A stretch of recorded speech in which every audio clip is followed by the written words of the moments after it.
अपेक्षा ज्यादा बढ़ जाती है, उसके बाद में ये मन भी साथ छोड़ देता है। 5 ज्ञानेंद्रियां और 5 कर्मेंद्रियां वो भी साथ छोड़ देती है।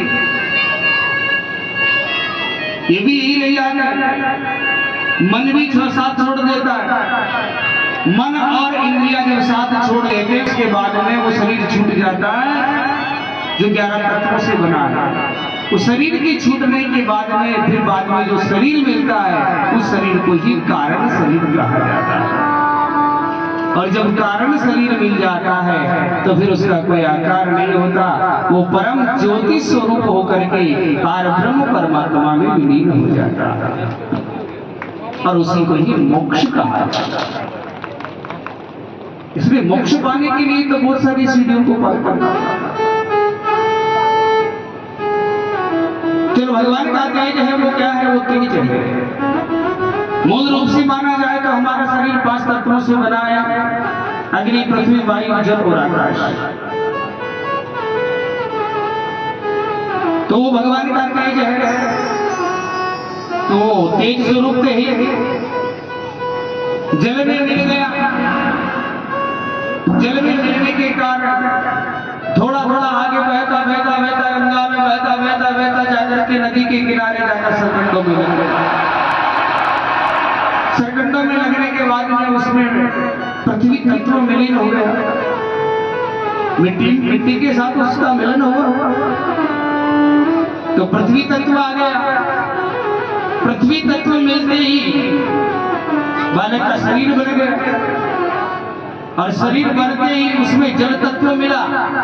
जल तत्व मिलते ही उसकी रगों में खून दौड़ने लगा। ये हमारे शरीर में जो रक्त बहता है ना, ये जल तत्व है। शरीर जो बना हुआ है ये पृथ्वी तत्व है। इसमें जो हमारे प्राण चल रहे हैं ये वायु तत्व है। जिससे हमारी चेतना बनी हुई है ये आकाश तत्व है। 5 तत्वों से हमारा शरीर बना है मुख्य रूप से।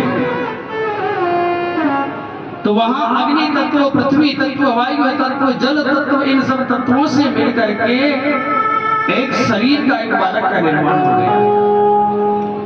वायु तत्व जब बहने लगी तो बालक की धड़कन शुरू हो गई, प्राण संचालित होने लगेंगे।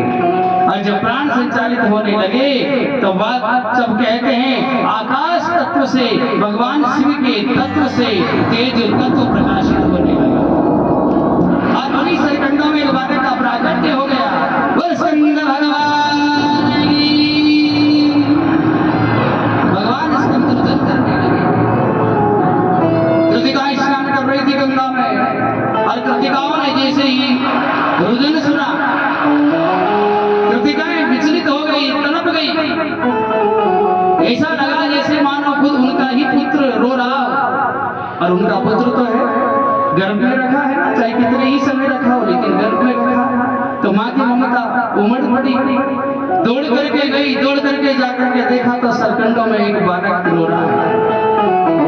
कृतिकाओं ने इस बालक को उठाया और उठाने के बाद में उस बालक को गोद में लिया। गोद में लेकर के देखने लगी, माँ की ममता उमड़ पड़ी। और बताया इतनी ममता उमड़ पड़ी कि कृतिकाओं के स्तनों से दूध की धाराएं बहने लगी। स्कंद भगवान की कृतिकाएं लड़ने लगी, पहले मैं दूध पिलाऊंगा। दूसरी कहती नहीं पहले मैं पिलाऊंगा। तीसरी कहती नहीं पहले मैं पिलाऊंगा। 6 की 6 लड़ने लगी।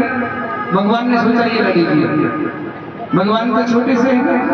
भगवान ने कहा माताओं मेरे तो एक ही मुख है, आप 6 हो, फिर आप लड़ क्यों रही हो? फिर भी आप लड़ रही हो तो एक काम जरूर कर सकता हूँ। बोले क्या?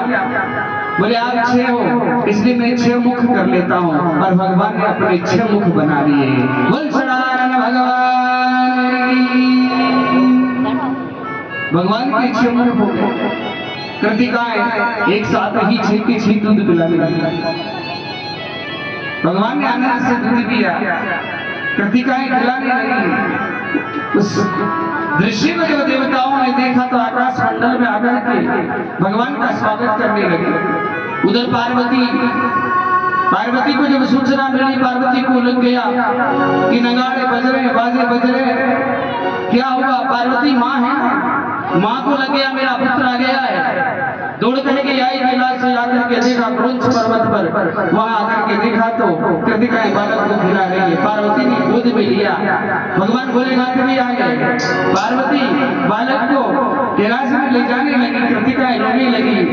तब पार्वती स्त्री स्वभाव होने के कारण कृतिकाओं को समझा और कृतिकाओं को भी साथ में ले लिया देवी जगदम्बा ने, और बालक को लेकर के देवी अपने कैलाश में गई।